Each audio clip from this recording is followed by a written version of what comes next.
host for the night, Annabelle Choi, and my wonderful colleague, Kwaish Dolore, will be guiding our Q&A after the lecture. Before we begin, we do ask that you please silence your cell phones, so I'll give you a moment to do that. Additionally, if you weren't able to do so when you came in, we would love it for you to scan our QR code so that you can ask questions during the lecture.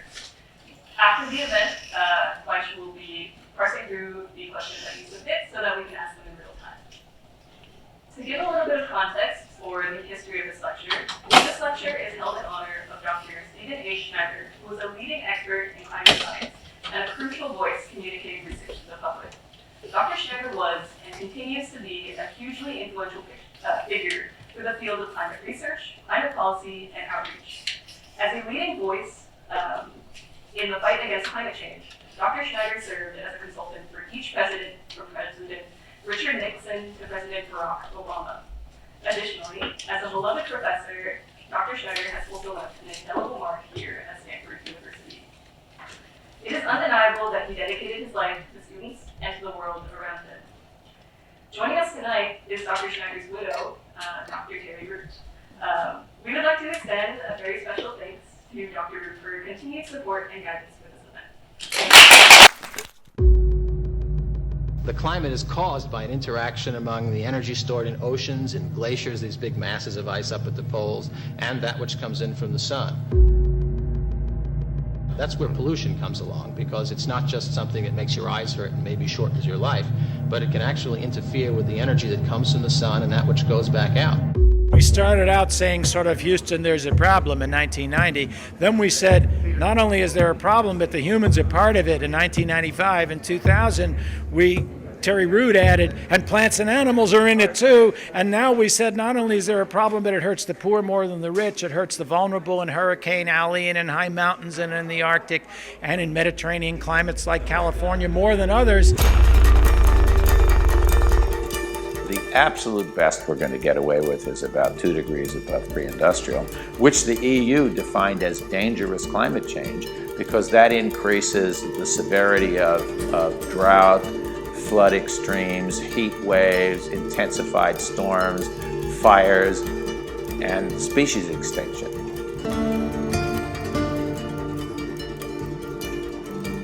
So it's absolutely urgent that we don't go much above 2 or 3, which scares me a lot. And on our current path, we are going to be lucky to hold it to 3. The media is trained primarily in political reporting. Here's my thing with it. There's always been extreme weather. That's where the hoax is, and that's where it harkens to medieval witchcraft. This is all predicated on getting rid of capitalism, isn't it? Where would those kids be if we did not have the fossil fuel era?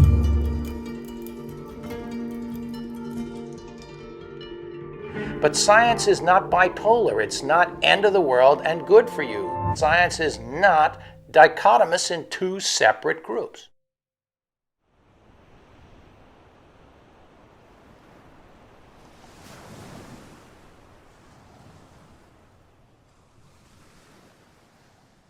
Stephen has been just an incredible wealth of inspiration and information for those of us at Stanford who are working at the interface of environment and energy and natural resources.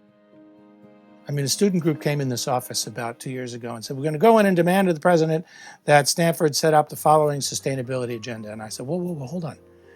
I think you should tell him that you want Stanford to do that, but why don't you first go in and tell the president what you yourselves have done, and then ask, how is Stanford as an institution going to match you? And they did that. It was very effective. President got a sustainability group energized. So you got to show that it's not your fault, but that we're part of it, and we're doing our bit. We can't do it all. We need you.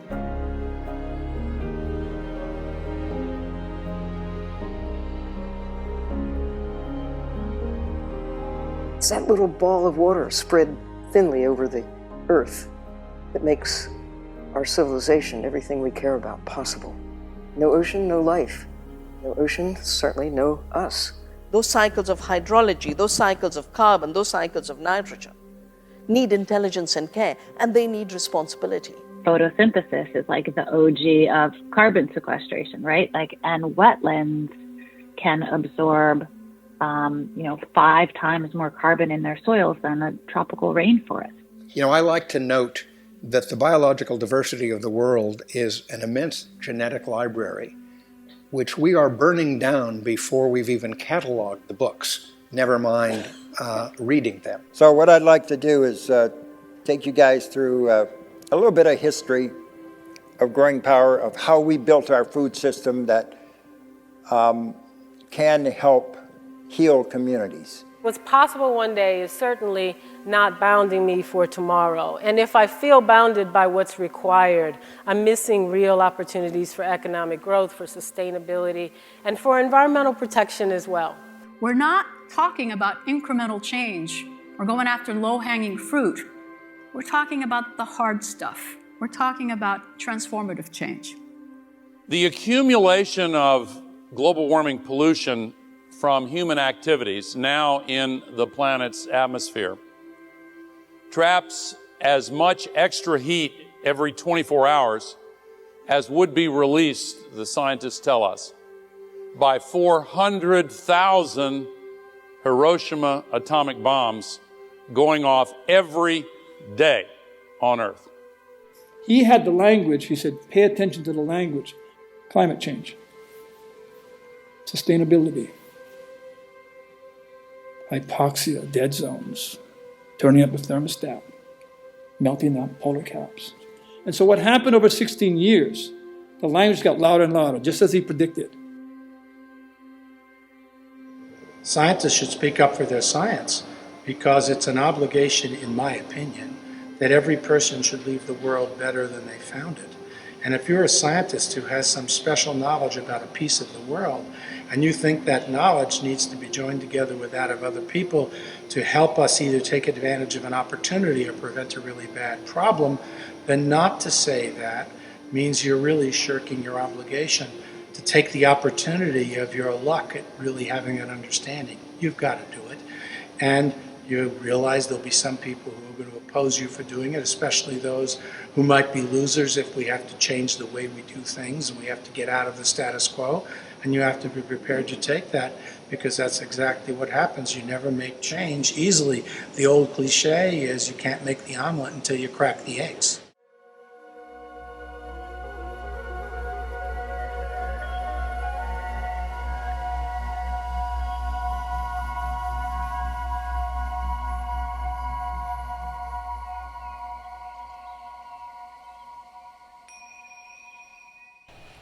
Scientists like Dr. Schneider have given us a huge wealth of knowledge and tools to equip us against climate change. From the cars we drive to the clothes we wear, we begin to see that in every part of our everyday mundanity, we can contribute to huge impacts around the world. In fact, Dr. Schneider once wrote that the most imminent and far-reaching danger is the possibility of the climate crisis that would burden the well-to-do countries with unprecedented heights in food prices, but could mean famine and political instability for many parts of the non-industrialized world. And with this, it is my pleasure to introduce you to our 12th annual Schneider Lecture, Anna Lappé. Anna Lappé is an internationally recognized expert on food systems, advocate for food justice and sustainability, and the executive director of the Global Alliance for the Future of Food. She is the founder of 3 national organizations, including Real Food Media, a communication strategy nonprofit, and the Small Planet Fund, which supports democratic social movements worldwide. Additionally, Anna is a national best-selling author and has written 3 books on food, farming, and sustainability, and been featured in 19 more. Her most recent book, named the Kirkus Environmental Book of the Year, is Diet for a Hot Climate: The Climate Crisis at the End of Your Fork and What You Can Do About It. During her decades of working in food systems, Anna has received numerous accolades, such as the James Beard Leadership Award, New York Times Food Fighter, and Time Magazine's Eco Who's Who. Anna earned her BA from Brown University and received her Master's in International Affairs from Columbia University. She has served in an advisory capacity to many organizations and initiatives, including California's Farm to School Working Group and nonprofits including Rainforest Action Network and Custody Fellowship. We are honored to have her here with us tonight. So, without further ado, please join me in welcoming our speaker, Anna Lappé.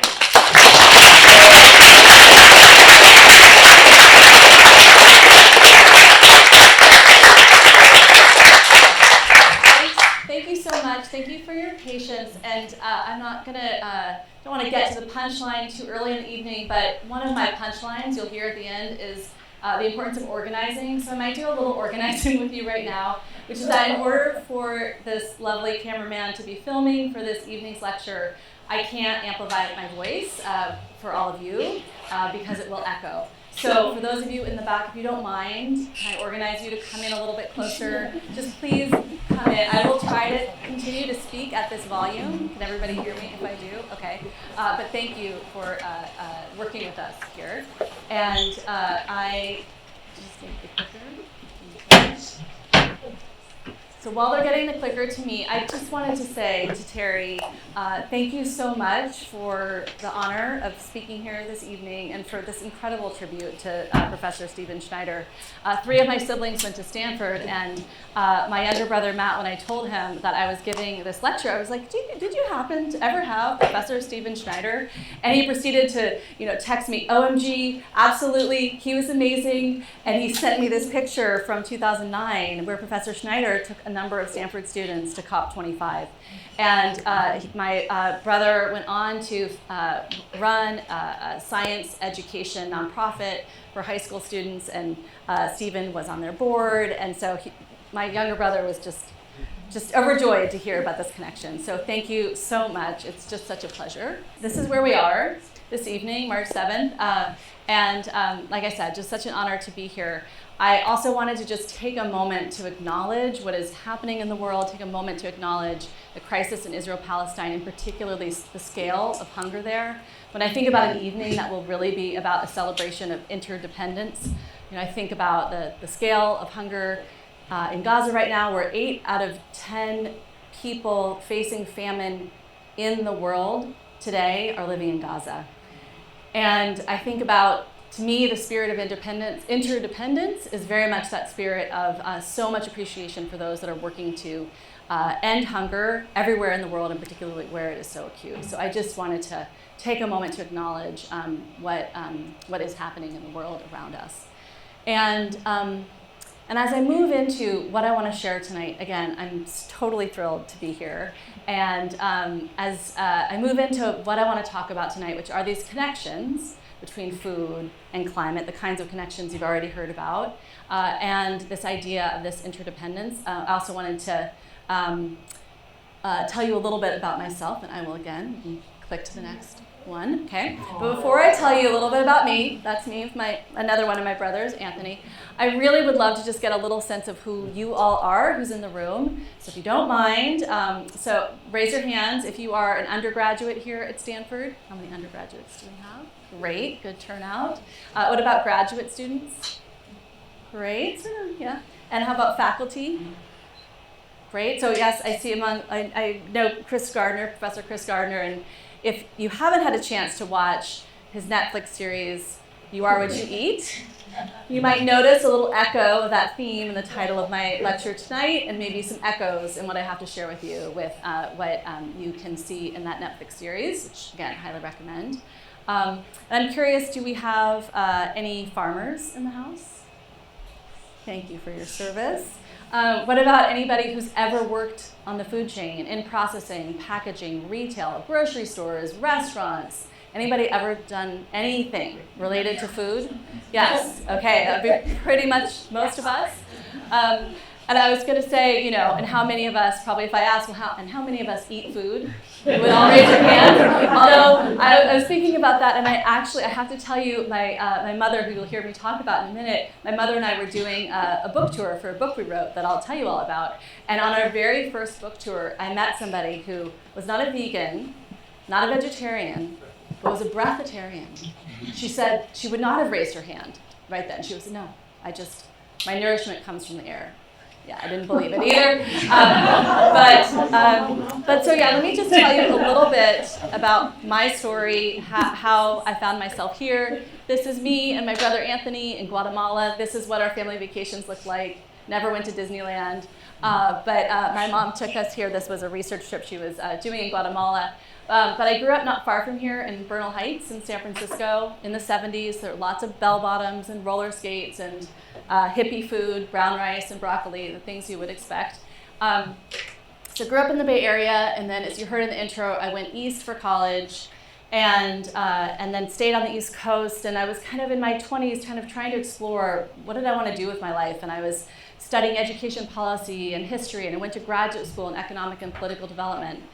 And I think, like you heard in the video, in the tribute to Stephen Schneider, he has this line about how he believes that everyone should try to leave the world a better place than you found it. And so I knew I wanted to do something to try to make the world a better place. I knew I wanted to do something to make the world a better place, but I was trying to find my way. And I was in my mid-20s, and again, kind of studying big ideas about how might you address hunger in the world, and how I might play a role in all of that. And I was unclear what I wanted to do. But I had a really good idea of what I thought my mother should do, which sometimes some of us might have. So my mother, her name is Frances Moore Lappé, she, starting just a couple years before this picture was taken, she started her path in writing about and doing advocacy around food systems. And the spark for it was the time, this huge public concern about the crisis of hunger in the world. There was a very famous book, actually I think it was a Stanford professor, Paul Ehrlich, who wrote this book called The Population Bomb. The message? Dun, dun, dun. You guys have really got this room dialed for me, thank you. So Paul Ehrlich's message, if you know it, was the population is going to absolutely outpace production. We're doomed, we're all going to starve. Production, unless we produce more. And that was the messages that the world was getting, seeing images of famine and hunger. And my mother, in her mid-20s at the time, in graduate school at the time, thought, I actually want to understand that. And is that, why is there so much hunger? And she started researching. She was at UC Berkeley, and she started researching this question. And what she ended up discovering, at the time shocked her, that actually there was more than enough food to feed everybody. The problem wasn't exactly scarcity. The problem was, as she put it then, and she's been saying this for 50 years, hunger wasn't always caused by a scarcity of food, but a scarcity of democracy. That there's more than enough calories, actually, what she discovered, more than enough calories to go around, more than enough calories to feed us all. In fact, when she was researching, she crunched the numbers. There was more than enough to make give enough calories to every single man, woman, child on the planet. But it was political decisions being made about how land was being used, what was being grown, where that food ended up. And what she wrote about in this book that was called Diet for a Small Planet, came out in 1971, was that one of the things that she was writing about then was the explosion in the growth of industrial animal operations. That, as she described it, were sort of protein factories in reverse. That you would grow a lot of feed crops for the livestock, and then you would feed it to the livestock, and then they would produce food, but all along the way, you were losing energy. All along the way, there was actually essentially scarcity being created. And so her question had become not, why is there hunger in the world, but why is there hunger in a world of plenty? So that brought her back to this question of democracy. Okay, so that was her first book. She went on to write many more.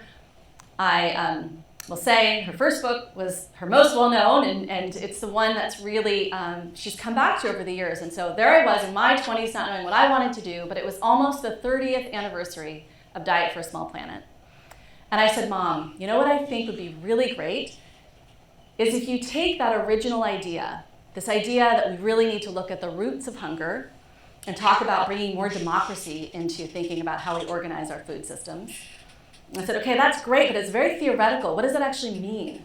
What if you wrote a book where you traveled around the world and you found city governments that were putting democracy into the heart of food systems? If you talked to social movements that were trying to get to those roots of hunger, if you talked to nonprofits and other groups, if you really explored and told those stories, I think that could be a great book. And so she said, great. And there I was in my mid-20s in a graduate program at Columbia. And for those of you who raised your hands who are graduate students, I'm sure you're having an amazing time. I was not necessarily. I was a little bit of a disgruntled graduate student. And so I pitched the idea to my graduate advisors, could I, instead of writing a graduate thesis, write this book with my mother? Spent most of my second year in graduate school actually traveling around the world to India, Bangladesh, Poland, Kenya, France, Brazil, parts of the US. And we ended up writing a book together. It's called Hope's Edge, and each chapter is a story, and each story is about a place that is really going to those roots of hunger. So that was the beginning of then what became a lifelong project that I imagine will never end, which is really trying to think about how that I can continue to play this role in trying to shift food systems, to bring more democracy into food systems. So I wrote that book 25 years ago. As you heard, I've written a few other books, the most recent one about food and climate, which I'm going to talk about tonight. And this work has taken different forms, and most recently, 6 months ago, I just became the executive director of an organization called, a little bit of a elevated name of an organization, the Global Alliance for the Future of Food. But I love the organization. It's been around for about a dozen years, and it's a strategic alliance of philanthropic foundations that are really working to bring more democracy into our food systems, to really transform food systems to ensure more sustainability, uprooting those roots of hunger, and more social equity. So this is me with some of my new colleagues, and really happy to show this picture in the top right from just a couple months ago, where I had the incredible experience of getting to go to the Brazilian Amazon for the first time. And maybe when we have time for conversation, I can tell you more about that. So tonight, I want to talk about this idea of a diet of interdependence. So, second pitch for Chris's Netflix series, You Are What You Eat. You are absolutely what you eat. But guess what? I am also what you eat, and you are also what I eat. This idea that the choices that we make about our food, not just as individuals, but as societies, more so, have impacts on all of our lives. And so I want to talk about that in the context of what many folks, probably many of you, might think about as this polycrisis. So it's a crisis moment we're in. It's a crisis of biodiversity collapse, a climate crisis, and a public health crisis. And underlining these three crises is food across them all. So we talk about the links between what we eat and a public health crisis. Several years ago, a huge study came out in the Lancet that analyzed deaths around the world and found that 1 out of 5 deaths worldwide related to basically not eating the right things that are good for us, about not eating enough fruits and vegetables, not having enough fiber, eating too much sugar and salt. And so we know this public health epidemic around the world, totally related to diet. We're also seeing this crisis of biodiversity collapse. A couple of years ago, some of you might have seen this meta-analysis from Francisco Sanchez-Bayo that was looking at all the evidence we have about insect declines worldwide and trying to understand what's happening not just in southeastern Germany to insects, and not just in the highlands of Mexico, but if you look at it overall, what's happening to insects. And what they found, probably maybe some of you are working on this issue as well, what they found is pretty startling. 40% of the world's insects are critically endangered, and what they found as one of the biggest drivers of that insect decline was industrial agriculture. Because again, those choices we're making about how we grow our food. And so they found that you have these large acreages of 1 or 2 commodities sprayed heavily with synthetic fertilizer and pesticides, how much impact that has on the insect populations and all of the ecosystems that are on that land. One of my colleagues a couple years ago did a study of just one class of pesticides called neonicotinoids, or neonics for short. And they found that one class of pesticides alone, it's used primarily as a seed coating. Then farmers grow those seeds and the insecticide does its job, but doesn't just target those pests the farmers are trying to target, it targets all pests. They found that the introduction of neonics into US agriculture has made agricultural land 48 times more toxic to insects than it was 25 years ago. And when Francisco Sanchez-Bayo and his colleagues came out with this study, I interviewed him and I said, have you gotten any pushback from your colleagues? Have there been any concerns about your study protocols and any debates in the field? And he said, well, Anna, not really. Although a few of my fellow scientists have called me out on using, in this paper, they use the word catastrophic. And they say we're scientists, we need to be very measured. Catastrophic is a bit of a strong term.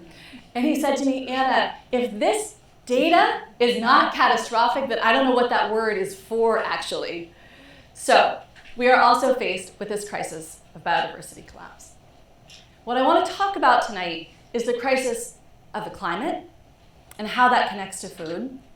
And that, what we know, is that our food systems contribute to about 1/3 of all greenhouse gas emissions. But I want to unite it as part of this polycrisis because, while it might seem overwhelming, okay, we're not just facing the climate crisis, it's also public health, it's also biodiversity. Why it's important to talk about them all together is because the kinds of food systems transformation that we need to help climate are exactly the kinds of transitions that will help biodiversity, and it's exactly the kinds of transformations that's going to have us producing healthier food that's better for our bodies. So I want to talk about getting a bit deeper into this connection between food and climate, and then a little bit about kind of where are we headed, and why aren't we moving any faster to see the kinds of transformation that we need, and then end with a few thoughts about what we can all do about it. Okay, so the final thing I want to say about the sort of polycrisis, some of my colleagues have been really involved with this work to actually put a number on what is the impact of this food system across all of these different sectors. And for the very first time last year, I don't know, raise your hand, did anybody see this report by any chance? Okay, I'm telling you something you didn't know. So last year, for the very first time, the United Nations used this framework that some of my colleagues have been developing for about a decade, a framework called true cost accounting, to actually assess what is the true cost of our food system, our true cost in the environment, these environmental impacts, but also public health, the whole range. I highly recommend reading the whole study. And that number is so big that I am incapable of understanding it. $12.7 trillion is what the global true cost of our food system is. So this polycrisis has not just health costs, not just cost to the environment, but it also has this real economic cost. So I want to dig into this food and climate theme, tell you a little bit more about kind of how we've come to understand what these connections are. But to do that, I want to take you in a little bit of a wayback machine to almost 2 decades ago. And at the time, I had just finished the book Hope's Edge I mentioned with my mother, and I was working on food issues and trying to understand and thinking about what I wanted to do next, and this study came across my desk. Now, how many of you have seen this study? Okay, a few more, not many. So this study, also United Nations, and it was a study from almost 2 decades ago where researchers, for the first time, tried to assess what are the greenhouse gas emissions associated with livestock production. So again, I think I'm talking to a group of folks that understand when we're talking about greenhouse gases, we don't just mean carbon dioxide, we're also talking about methane and nitrous oxide. And these researchers tried to assess it globally. And the number they came up with at the time was about 18% of all emissions are coming from the livestock sector, which at that time was more than all transportation emissions combined. But if you remember to about 2 decades ago, if you think about what were the dominant messages about how do we deal with climate and what are the sectors that are most complicit, you weren't hearing much about food. In fact, some of my colleagues at Johns Hopkins University said, let's study this. Let's actually analyze. Is anybody talking about it? Is anybody talking about food and agriculture systems? Because this livestock's long shadow figure, 18% of the study, they've redone the numbers and they've shifted a bit. But overall, there was already indication and already some understanding that probably overall food systems was about 1/3 of all emissions even back then. And then these colleagues of mine analyzed how is climate being talked about in the mainstream press? What are the drivers that people are hearing about? And what they found, out of 3,000 articles in the biggest newspapers in the US, they looked at the 18 most popularly read newspapers, less than 2% of climate articles were talking about anything about food and agriculture as a driver, and less than 0.14% actually directly focused on food and climate.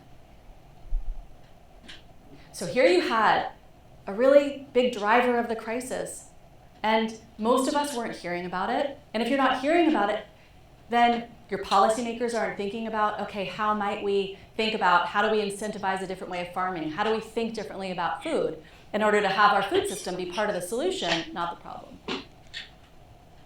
And so I read that Johns Hopkins study, read the study from Livestock's Long Shadow, and I thought, I really want to understand what is the connection between food and climate, and how do we try to mainstream this? Why is it that food has such an impact on climate? Why aren't more people talking about it?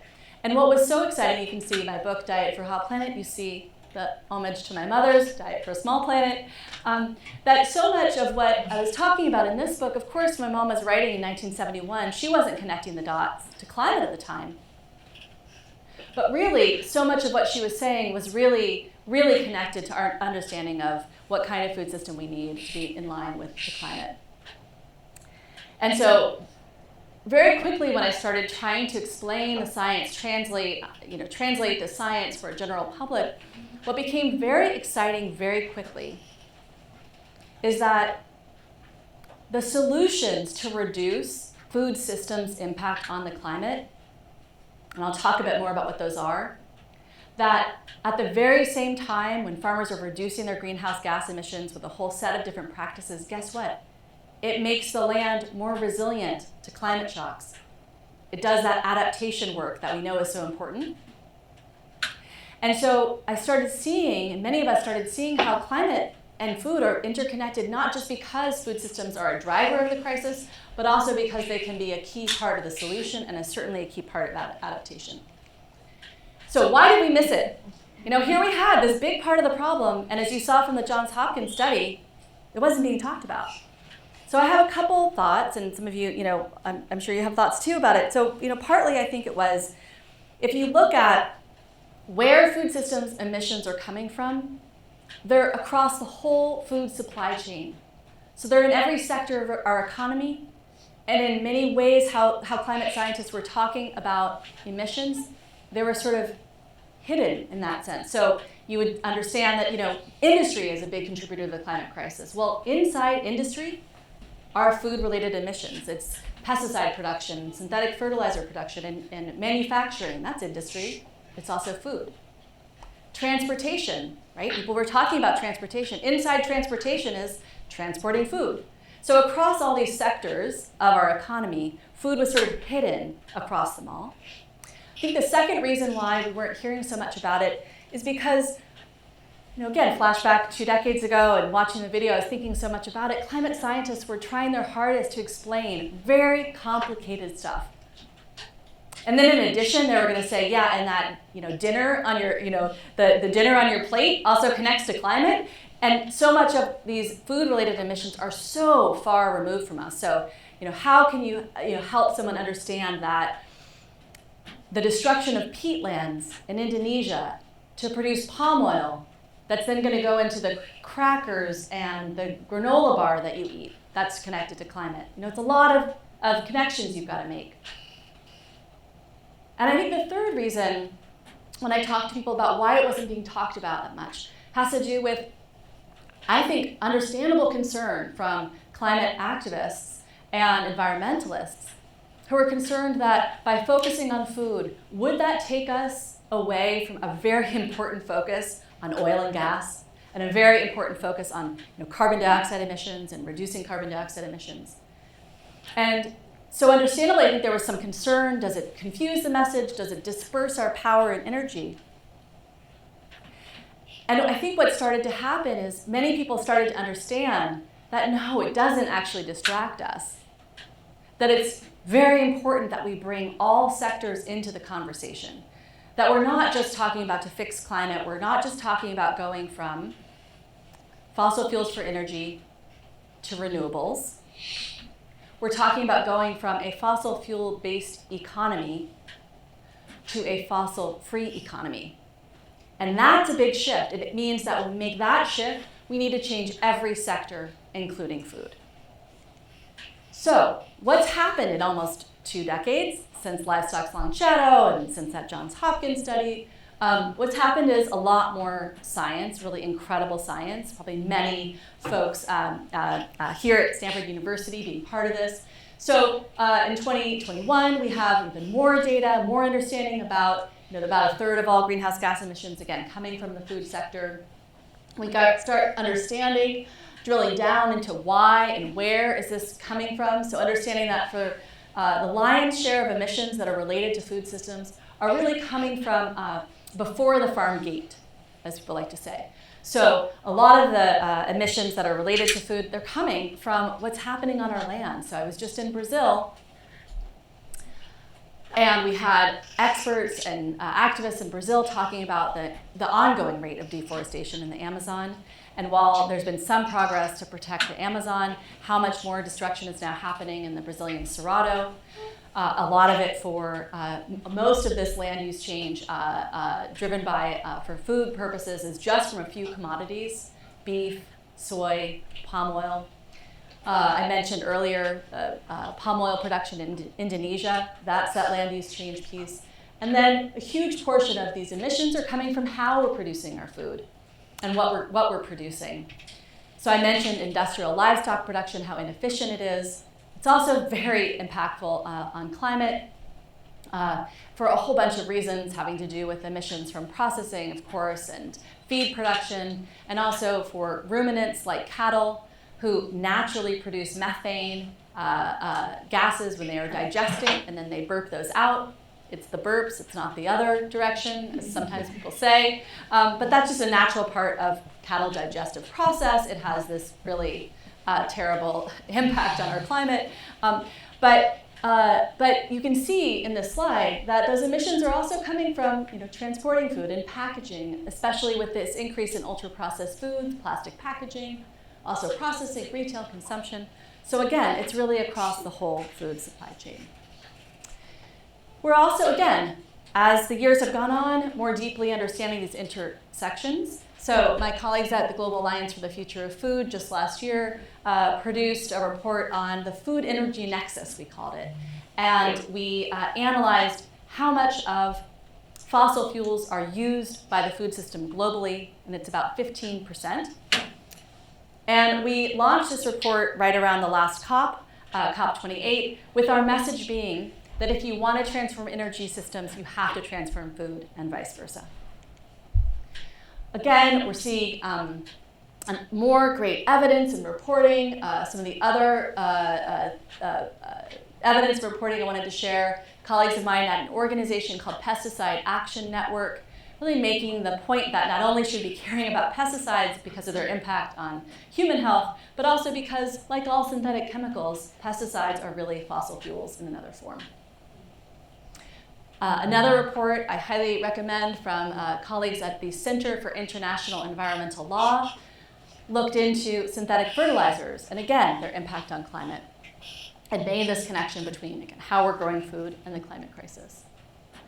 So all along the way, over these last 20 years, really getting much more of an understanding of how food systems are impacting climate, and at the very same time, we have so much more evidence that there are ways to grow food without having to use toxic chemicals, without having to rely on synthetic fertilizers, to either phase out or drastically reduce the use of synthetic fertilizers, for instance, and to not have to rely on industrial scale livestock production. And many folks globally are using the term agroecology. Here in the US, organic or regenerative agriculture. And I don't expect you to be able to read all the tiny words on this slide, but I want to say a few words about agroecology and regenerative agriculture. And this slide is from 2019 from the high-level panel on experts who codified the 13 principles of agroecology. Again, a way of farming that's good for the environment and good for people. The term refers to not just the practice on the land, but also the science of agroecology and the social movements, the democratic work it takes to change how we grow our food. And so what's been exciting over the course of all of these years is how much more we know about the feasibility of these farming practices and their benefits for climate. Last year, our organization, along with other colleagues, did a case study of one place in the world, and there are many places, but we focused on one place in the world that has transitioned farmers off of the use of fossil fuel-based chemicals, transitioned farmers to more regenerative agricultural practices, and then analyzed how are those communities doing. It's the state of Andhra Pradesh in India, and the methodology they call there is community-based natural farming. And this infographic is from a report that was done with these farmers that have transitioned. And when the study was done, they had effectively worked with 630,000 farmers. This is a lot of data. And what they found is that in this transition, they analyzed the economic impact, the environmental impact, the health impact, the well-being impact. They found that farmers' income went up 49% on average, largely because the cost of their inputs went down 41%. What they found was significant public health and well-being indicators. And just before COVID, so the month before COVID hit, I actually went to Andhra Pradesh with a number of colleagues on a learning tour. And I was sitting after we got to do some site visits on the land and hear about this kind of result that these farmers were seeing. We were with a bunch of researchers and we were in this workshop. And these researchers were talking about kind of studies. It was the early days of thinking about a study like this. They had their notebooks out and they were trying to figure out, what indicators would they look like and how would they analyze it to show how feasible and how doable it is. And I remember one of the organizers in the room at one point stopped everybody and jokingly said, what if we actually, they were trying to figure out the measures they should be looking at. And they said, maybe if we just measured it by the size of the farmer's smile. Wouldn't that be enough? I was like, that would actually be a good measurement because these farmers were really happy. They were healthier. Their crops were more nutritious for them. Their incomes were up. So this is one story from Andhra Pradesh, India, but there's stories like this happening all around the world. So flash to today, or this is more like yesterday, from not too long ago. Here we are, less than 2 decades after no one was talking about food in the newspapers, and here we are, COP28, The Guardian, the New York Times, talking about how food is finally on the table at COP28. So is that done? We won? Okay, no, we did not win, because look what's actually happening in the world. Despite what we know, over 2 decades, we need to address the climate crisis. The food system is part of the climate crisis. Hey everybody, we have a solution. And guess what? That solution helps this polycrisis. It's going to stop the biodiversity collapse. It's going to produce healthier food, and it's going to help climate. Despite all that we know, look what's happening. And these are just 2 indicators I pulled. Global nitrogen fertilizer production. Look at that trajectory. And you look at the industry trajectory beyond 2020, and it's just going up. You look at annual agriculture greenhouse gas emissions. Look at that trajectory. So, why? Why aren't we turning this ship around? There are many reasons. And it's not just the challenge around trying to transform food. So I want to end with a couple of the reasons why we're seeing such delay in action. And then I'll close with a little bit, bring us back to what we can do about it. So part of the reason why we're seeing such delay in action, and this is, again, just one indicator I could pull, but I was curious to look at how much is agribusiness spending in the US? Lobbying. Telling our elected officials, hey, where should agricultural subsidies go? Should they be underwriting the cost of synthetic fertilizer and incentivizing farmers to use in the US twice as much synthetic fertilizer as their crops can uptake, so they're really creating incredible amounts of waste and inefficient use of fertilizers? Should our subsidies be going to healthy, more fruits and vegetables? How should policymakers be thinking about policy? Well, guess what? Look what agribusiness spent in 2023, $177 million in just 1 year in lobbying. And interestingly, from 2010 to 2023, it went up nearly 40%. Interestingly, the oil and gas lobbying dollars went actually down a little bit. So lobbying, it's just one indicator, But it's an example of the kind of money that is going to try to stop transition, to try to stop us moving toward more sustainable production. Okay, another sign of what we're seeing, again, this is not unique to the food sector, other sectors do this, but trying to influence the narratives. What are we hearing about food and agriculture? The Guardian did an expose of a program that you could all enroll in called the Masters of Beef Advocacy, a $500,000 annual program from the National Cattlemen's Beef Association, which is the trade group for beef. I think, if I'm remembering right, the journalist said 21,000 people had gone through this Masters in Beef Advocacy program. There was really great expose from an organization called DSMOG on how the industry tried to influence narratives about meat and dairy production at COP28. And then in Climactic Change just last month, there was an article analyzing and looking at how much the animal agriculture industry is influencing academia and really helping to maintain the kind of livestock industry's social license, not only by generating this industry-supported research, but also supporting public relations and public advocacy.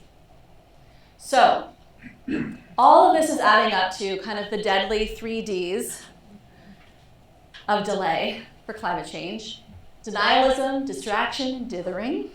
I'm going to say a word about each of them and then close with some ideas of what we can do. So denialism. We are not part of the problem. Deny, deny, deny. So not to point fingers at any one company, but I just chose this slide.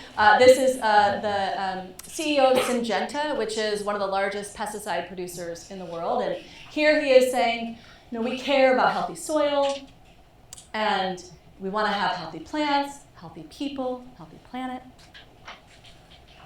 Syngenta is one of the 2 companies that produce most of the neonicotinoids in the world. So if you were awake and paying attention earlier, you'd remember the study that found that in the 25 years since neonicotinoids have been introduced to US agriculture, they have made farmland 48 times more toxic to insects. So the CEO, I love this quote. I mean, it sounds great. I really would love healthy plants, healthy people, and a healthy planet. You're not going to get that with selling neonicotinoids to farmers around the world. Denialism. Okay, distraction. Distraction.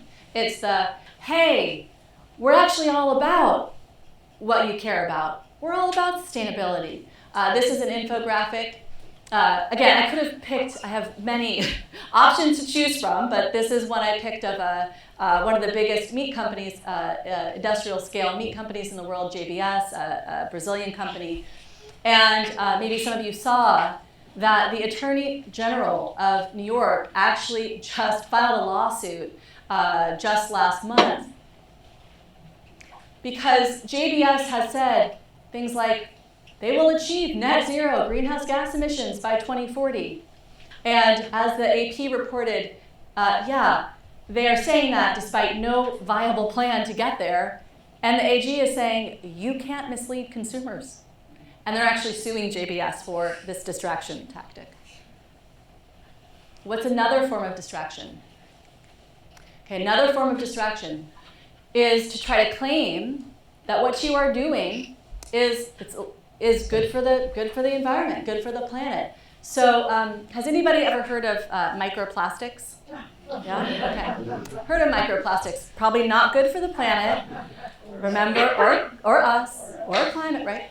So I thought at this point in my career nothing would shock me anymore, but I was shocked to learn about a new innovation from the plastics industry, which is to coat pesticides and fertilizers in microplastics. I am like, can you invent some other just crazy, terrible thing we have to say no to? Apparently, yes, you can. So the same, I mentioned CL earlier, the Center for International Environmental Law. They also did this study on really exposing this use of microplastics in agrochemicals. Interestingly, if you go to Dow's packaging about microplastics, so Dow chemical. They're one of the makers of pesticides coated in microplastics. If you read it, it's very much, oh no, it's about a controlled release. This is using pesticides more efficiently, lowering toxicity. This is what they're claiming with the use of microplastics. So, distraction. The last D, does anybody remember? Dithering, very good. Staying awake.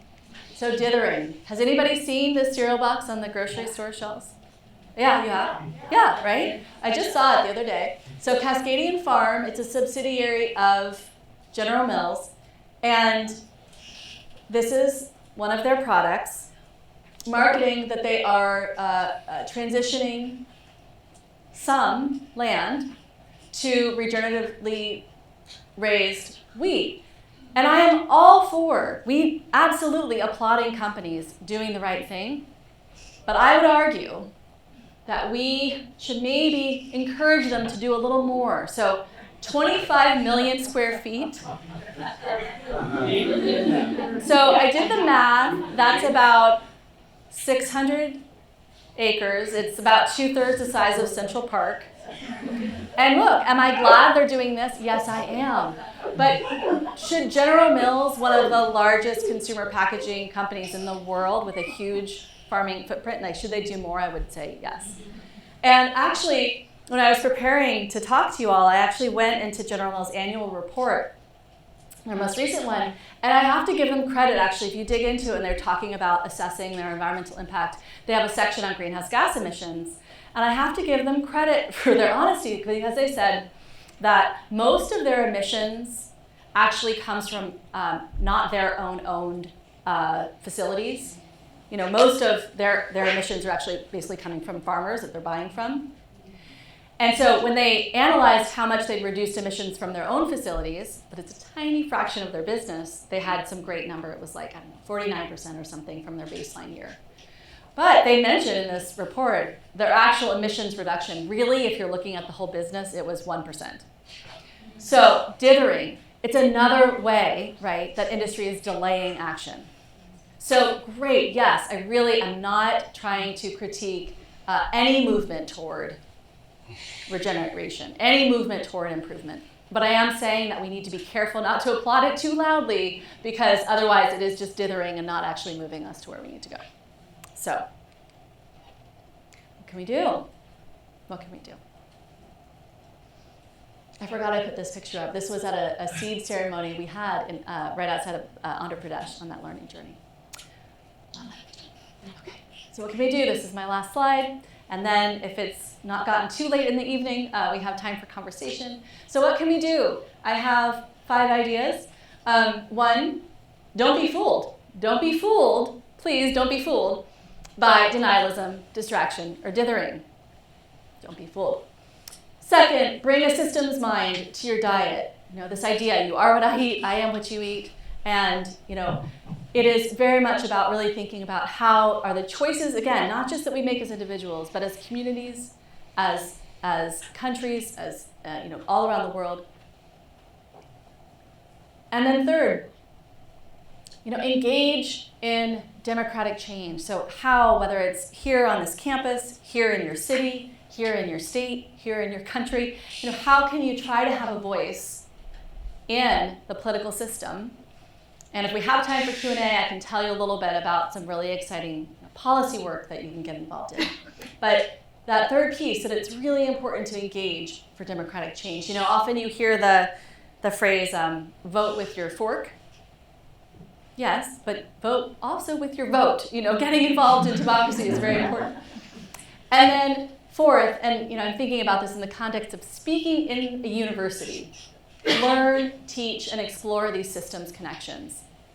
So it's so important that we have experts and specialists. I am a generalist. I am not an expert or a specialist, but those of you who are deeply, deeply invested in researching and analyzing and really doing incredible work, always work to bring it back to that full system. Always think about how can you connect the work that you're doing with other issues. Again, kind of bringing that polycrisis to mind. How are we really thinking about the whole? I think here about the poet farmer Wendell Berry has this phrase, to solve for pattern. And I love that idea. It's like, as I was saying, the kinds of changes that we're talking about are necessary for a food system to be more in harmony with the climate. It's going to be a food system that's producing food that's better for our bodies and better for our communities.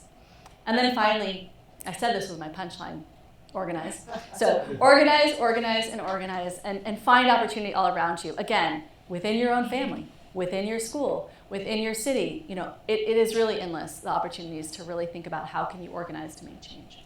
So that's what I had to share with you all tonight.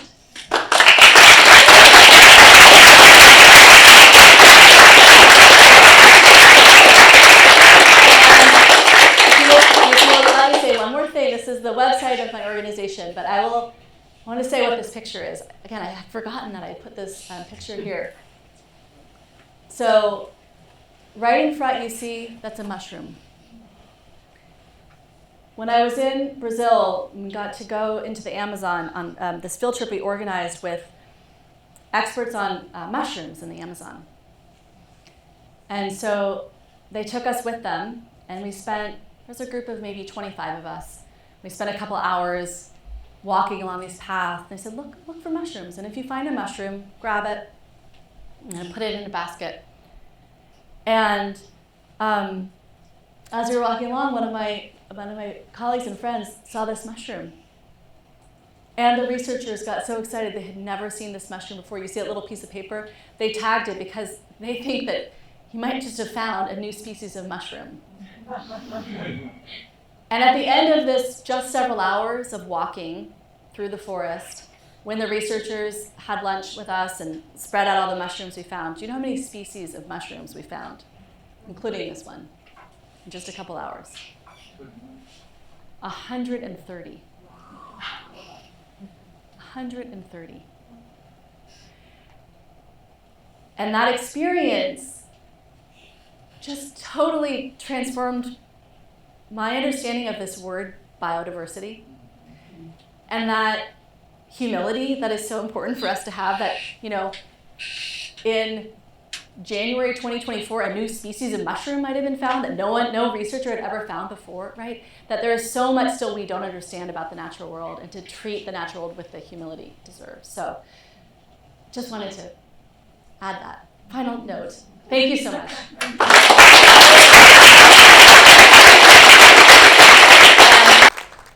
guess I'll start with one of the upvoted questions. Okay. Is it true that catching wild fish on a large scale destroys ecosystems, and that large scale fish farming pollutes them? Is it faster than just stopping it? Yeah, so did everybody hear the question about fish and kind of large scale fisheries? So so glad, whoever you are, if you want to out yourself, raise your hand. Thank you for asking the question. So what we're seeing happening in aquatic foods is a lot of the same dynamics that we saw happening in terrestrial food. So the introduction of essentially factory farms in oceans, where now you're feeding smaller fish, you're feeding fish to fish. It's again a protein factory in reverse.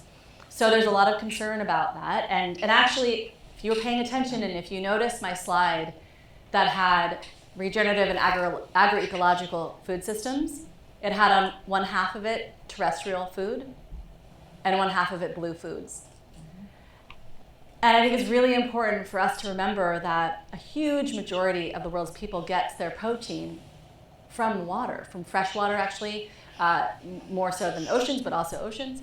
And so it's important that we think about how can we continue to have fisheries that are sustainable, and my organization, the Global Alliance for the Future of Food, is working on the next in our series we call Beacons of Hope, and it will be stories of, very much like my book Hope's Edge, but stories of where in the world are communities actually raising, working with the water to nourish their communities in a sustainable way. So it is doable, but there is very much this concern of this expansion of kind of industrial scale fisheries. So thanks for that question. Yeah. You also asking about meat generally. Is there a way to do that sustainably, and how does this work on an international scale? Yeah, so a question about meat eating and on an international scale. And I think it's so important whenever we talk about diets to be very specific about region and place, because here we are. I'll talk about us in terms of the United States context. We are a nation that overconsumes meat on a scale that's there's only a few other countries in the world that consume as much meat as we do, and that actually, on average, the American consumer is eating twice as much protein as their bodies need. And if you overconsume protein, it's not like bonus protein you can have later. Like it's not actually nourishment for you. So in the US context, we could absolutely reduce, and we should be, on the average, we should be reducing the amount of meat that we're eating. But actually a study came out last year that found that, I think it was, don't quote me on this, we can maybe edit this out of the video if I'm not getting the numbers quite right, but it was something on the order of magnitude like 50% of the meat consumed in the country is consumed by 11% of the people, or something like that. Like it's not spread out across the population. So again, we're talking about diets. I want to be very careful not to make blanket, everyone should reduce meat consumption. Well, some people are eating none, or eating just absolutely an amount that's good for their bodies and good for the planet. But as a planet, we absolutely need to reduce the amount of livestock that's being raised. It's not sustainable, it's not good for climate, all those reasons. But in terms of then, what does that mean for how much meat to consume? It's so dependent on where people are and where their starting point is. This is a pretty popular question, actually. I love this, voting for your questions, yeah. The biggest pushback to regenerative and agro-ecological methods is that it can't feed the world. Mm-hmm. What do you think of this narrative, and how do you think we can counter this? Okay, great. So as you can imagine, this is a question that comes up all the time. I mean, this is, to me, when I think about kind of what are the narratives that are blocking us to have a faster transition, this message, well, we have to feed the world, is what you hear the most. And I think the most effective way to respond to it is that, well, currently we're wasting a lot of land and not nourishing the world. There are a lot of people on the planet hungry, not just acute hunger, but hunger around the world. And that actually the kind of production models that I'm talking about, the regenerative agriculture, agroecology, that studies are showing that yields are in many cases comparable. The studies in Andhra Pradesh found that yields actually went up a little bit when farmers transitioned. And that they're also finding that in many cases, when you transition to these methodologies, that I mentioned this earlier, your farm is more resilient. So when you have a healthier farm using these practices, your soil is much richer. It's able to retain water much better. So you're not as impacted by flooding. Your soil is also healthier, so you're not as impacted by when huge rainstorms come. Your soil doesn't wash away. When droughts come, there's been studies that have shown that organic farming trials compared to conventional trials using pesticides and synthetic fertilizers studied over many years have found that the years where there was droughts, that those organic farm trials did much better. So, I think that there's really strong evidence to show that this way of farming is actually not just, it won't, cause more hunger in the world, but actually it is what is going to feed the world. I mean, look in the US, look at how much agricultural land is going to corn-based ethanol. It's not, or how much agricultural land is going, again, to feedlot farming. So I do think that this message is so persistent because it is such an effective bludgeon for those of us who want to make change, because no one wants to feel like you're advocating for a path toward greater hunger in the world. And so it's such an effective way to shut people down and say, okay, and I see it among policymakers who have this message coming to them. But again, I think this evidence has been there for a long time. I mean, battling this message has been my mother's life work for 50 years. I mean, it's persistent for a reason, and we have ever more evidence every year to show that this way of farming and changing our systems is actually, much, much better, again, for our bodies and for the climate. But thanks, it sounds like either one of you asked it and many upvoted it, or maybe a few people asked it, but thanks for raising that question. Since you mentioned Bangladesh,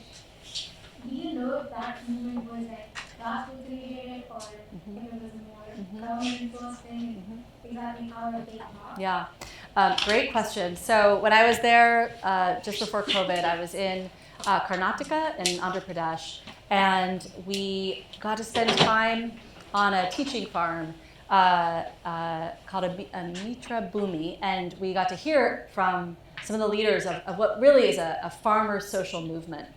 And the community-based natural farming work that is now integrated into the Andhra Pradesh government. I mean, the person who's promoting it the most, and I just saw him in Rome in October, and he's telling the world about this methodology. He's in government. I mean, he's very much now supported by government. But initially, it was farmers organizing. And one of the first actions that they took, actually, this group of farmers, was they did a direct action against the first office that Cargill tried to open in, I think it was in Bangalore. They occupied the office and they did a direct action against it.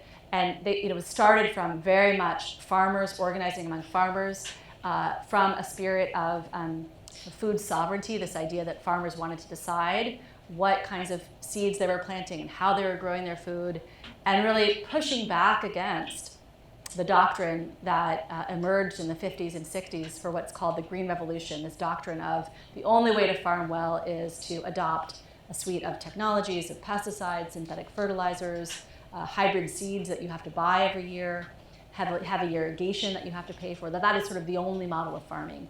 And these Indian farmers that were part of this movement said, no, not only is that not the only way, it's not a good way. It's not healthy for us. It's not healthy for the soils.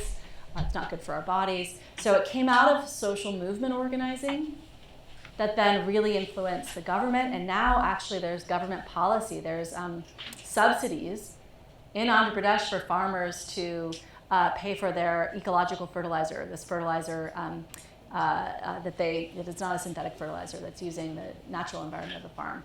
So started as organizing and then integrated into the government. Okay, so I believe we're running out of time. Okay. So I am going to slightly make use of my discretion department. Please do. I think you have every right to do so. Okay, this is a question that I think is a great note to end on. How do you keep hope?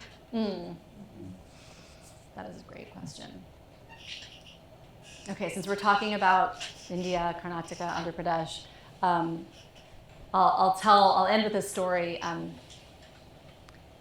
from when I was reporting for Hope's Edge, the book that I worked on in my mid-20s. So the book, it's called Hope's Edge. And when I started working on the book, well, it had no name, as books do, before you figure out what it's going to be called. And I was, I would say pretty jaded, and I don't know about any of you, but for me, the word hope, it was like nails on a chalkboard. I was like, if you have hope, that means that you either are just, your head is in the sand, because you're just like, absolutely don't want to hear it, or your head is in the clouds. You're like, oh la la, everything's lovely up here. That if you actually looked at what was happening in the world, I mean, Polycrisis, need I say more? Like if you actually were looking at the world, how could you have any hope? That's what I thought. That's what hope meant for me.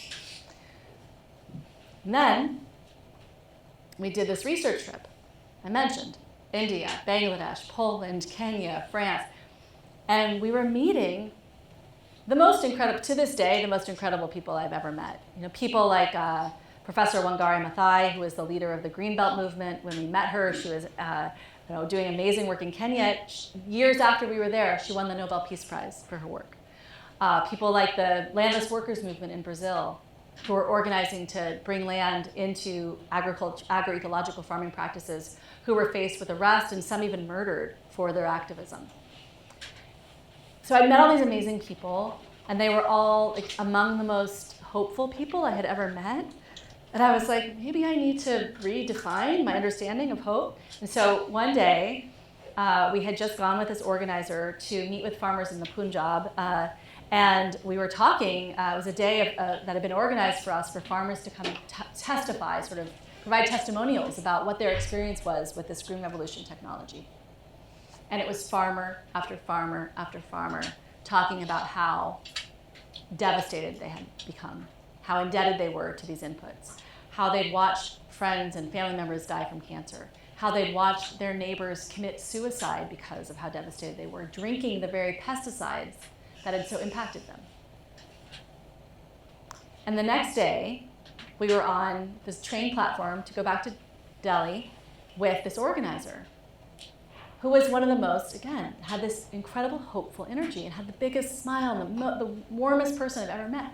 And I just said to him, finally, after all these months of this disconnect between what hope was and what I was seeing with people, I said, Officer, why are you so hopeful? Where is this coming from?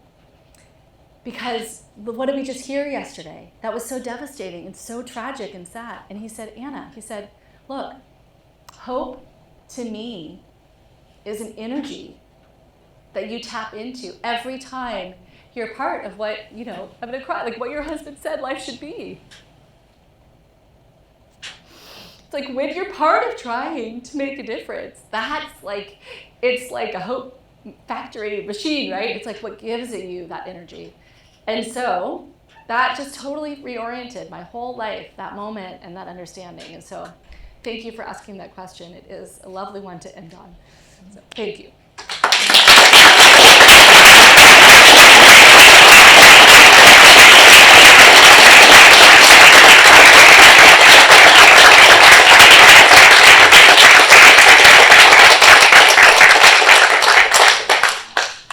Okay, that was a lovely answer.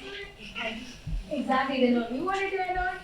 So thank you so much for the talk, for sharing all that you shared. Thank you for taking the time out of a Thursday evening. A lot of people towards the end of the quarter just before finals to come here. Thank you for sharing. And I believe that even though things sometimes seem really bleak, there's still something we can do as we go today. There are a lot of things we can do actually. We can organize, we can vote, and so many others. And I guess we can always remember that there's hope and that it is our obligation to leave the world better than we found it. Thank you.